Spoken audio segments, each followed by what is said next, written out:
Un matin d'hiver. La nature semble encore endormie. Un vent glacé a immobilisé la forêt et seuls quelques rares courageux osent se montrer.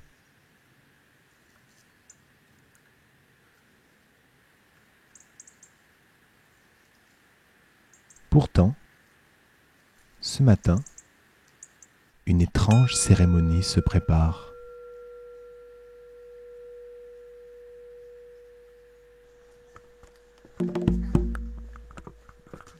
Un homme s'apprête.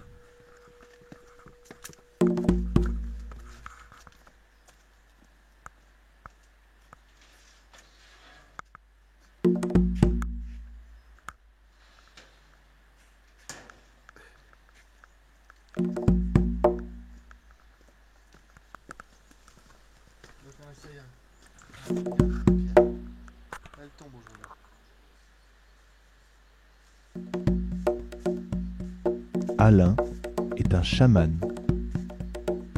Son art, guérir la nature de ses maux, ou plus précisément, les pierres et les arbres. Ici, on l'appelle le parleur de pierre.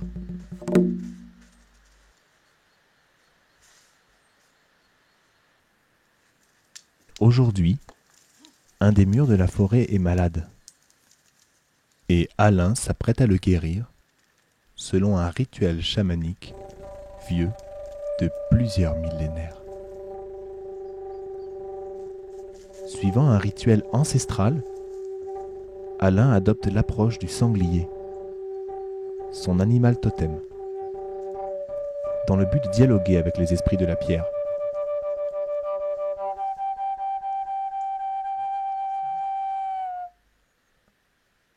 Un esprit maléfique a pris possession de celle-ci, nous explique le chaman.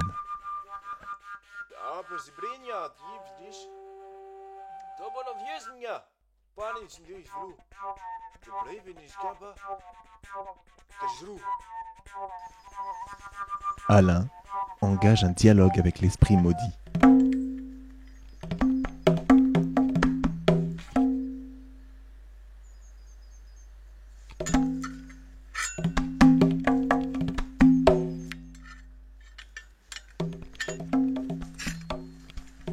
Comme beaucoup de chamans, Alain est secondé dans son entreprise par un apprenti chaman.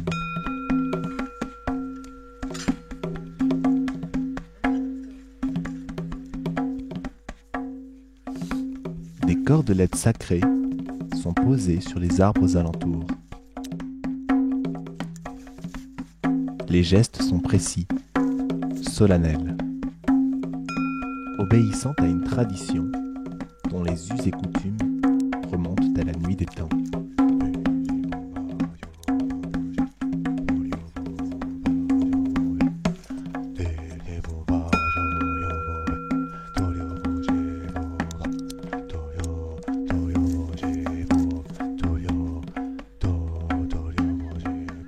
Une cordelette sacrée est placée autour de la pierre maudite. L'opération consiste à extraire cette dernière dans le but de l'exorciser.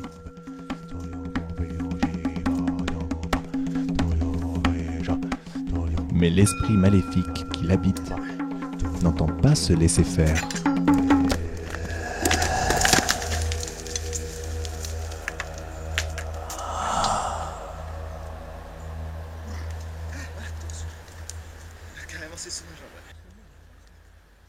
Alain et son apprenti ont l'habitude.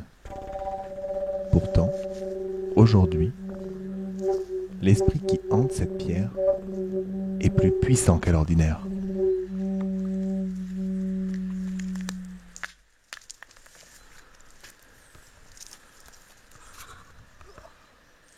Le chaman entre en transe pour communiquer directement avec l'esprit maudit.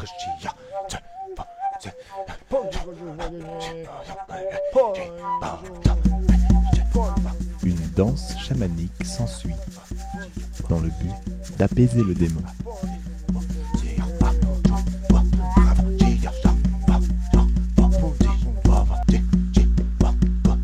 Le rituel reprend.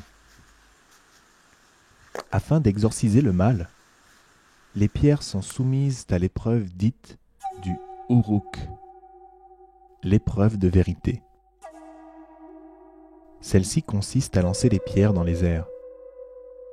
Celles qui retombent au sol sont alourdies par le démon, tandis que celles qui ne retombent pas sont pures et légères.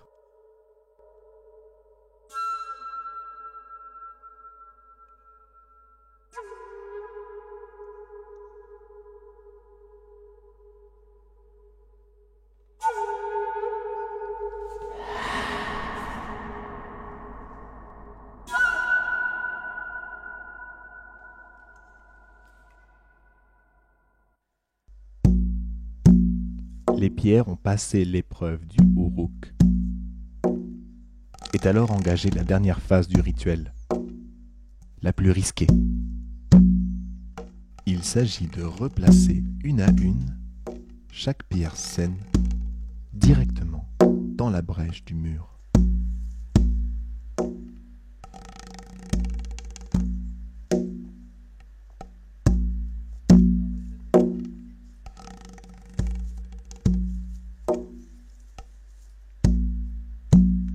Suspendu au-dessus du vide, c'est l'apprenti qui effectue cette dangereuse manipulation, guidé par son gourou.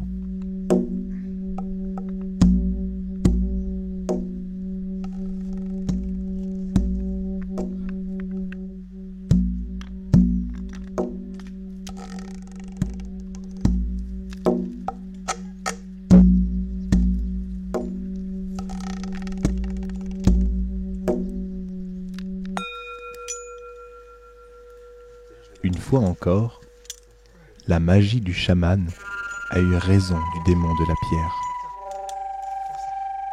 Le rituel se termine. Et l'apprenti observe attentivement les derniers gestes solennels du grand maître.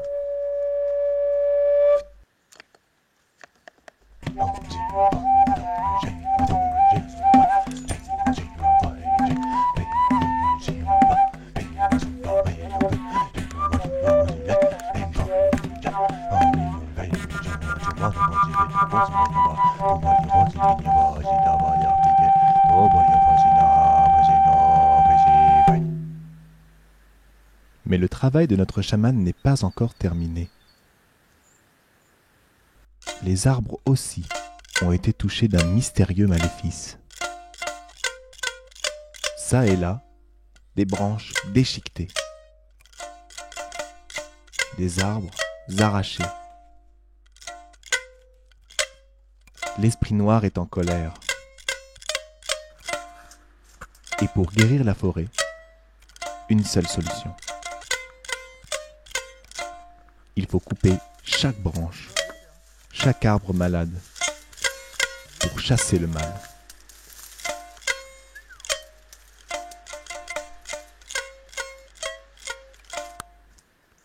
L'esprit des arbres est plus sensible que celui des pierres. Ainsi, avant d'opérer, le chaman doit pratiquer un rituel bien particulier.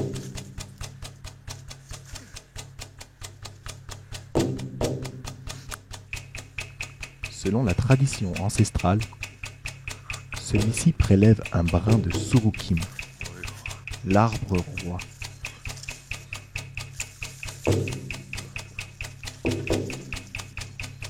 Il le place ensuite sur sa tête, en signe d'appartenance au monde végétal. Enfin, le chaman prononce des incantations magiques pour apaiser l'esprit de l'arbre. Surukim, Dieu guérisseur, reconnais-moi.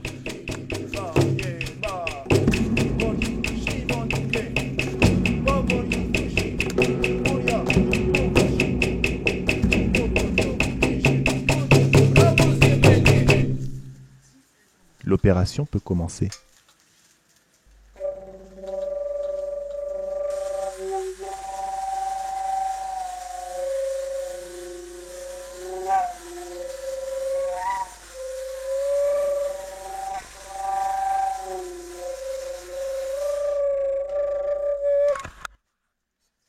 L'arbre s'est vengé. Le rituel n'a pas marché et l'esprit a brisé l'outil sacré du chaman.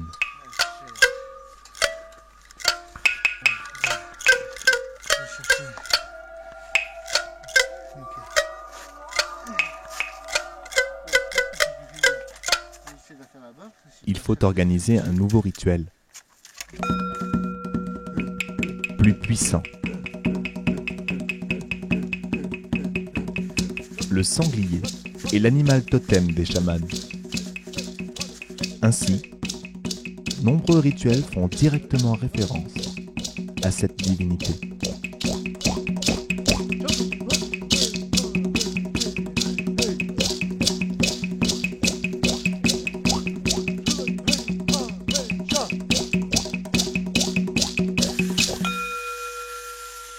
L'esprit de l'arbre est apaisé. Le chaman peut opérer à sa guérison.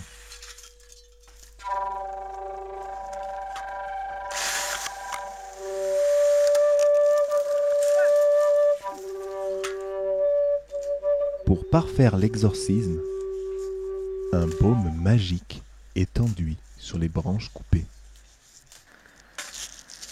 Celui-ci protégera l'arbre des prochains maléfices.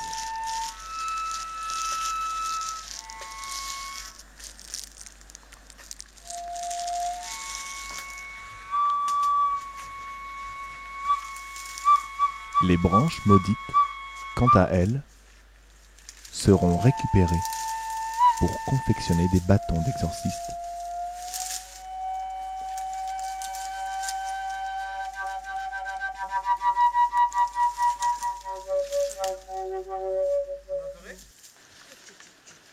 Le chaman parleur de pierre a une nouvelle fois rétabli l'équilibre spirituel de la forêt.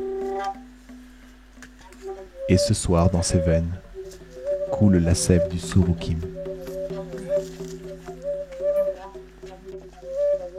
Ce soir, dans ses veines, coule le sang du sanglier.